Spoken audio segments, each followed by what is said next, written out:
मयूरभंज जिले में लगी रही शीतलहरी आज सर्वनिम्न तापमात्रा 4 डिग्री रेकर्ड होती। शिमिलीपाल उपर बारकामुड़ा 4, चहलार 6, गुरुगुड़िया 7, बरहीपाणी 8, रामतीर्थ 12, सातकोशिया 13 और कियाझरी 14 डिग्री रेकर्ड होती।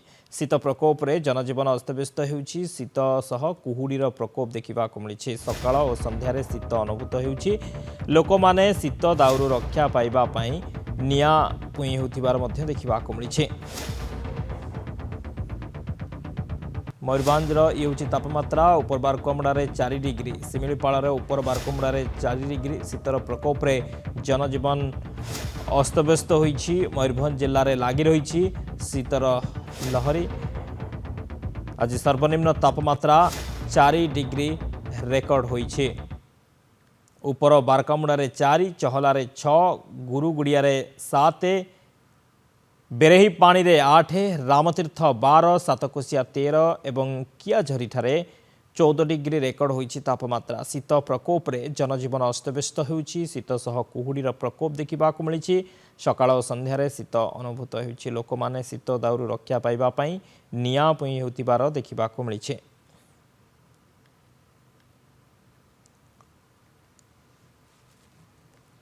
शीतरे थरुछि मयूरभंज। सर्वनिम्न तापमात्रा आज 4 डिग्री रेकर्ड होइछि।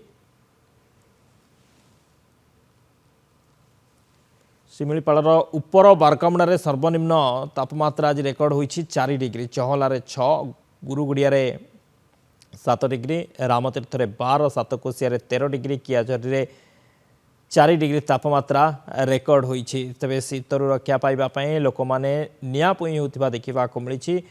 प्रबल जाड़ अनुभूत होउछि। प्रबल शीतरे मयूरभंज शीतर प्रकोप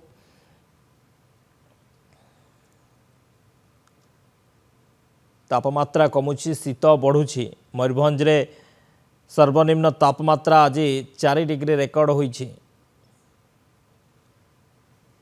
करंजिया रिपोर्टर संतोष महंत अछंती आम सहित फोन लाइन रे। संतोष, शीतर प्रकोप केमती रही मयूरभंज रे? हाँ, शक्ति निश्चित भाव में देखु मयूरभंज रे जाड़ समाल अच्छी कहीं एटी शिमिलीपाल जो मयूरभंज शिमिलीपाल से आपणकर 4 डिग्री आजिकार तापमात्रा जदि कह 4 डिग्री अच्छी आन्य मानक बरहीपाणी कि चहला 6 ରୁ 7 डिग्री रोचे जो कि शिमिलीपाल शीत शिमिलीपाल समेत सारा मयूरभंज को पूरा जाबुड़ी धरी शीत। सकाळू एवं संध्यारे लोक ठीक समय संध्यारे घर को संध्या पूर्व सकाळू घर बाहरला बेलू कम को विलंब होउची।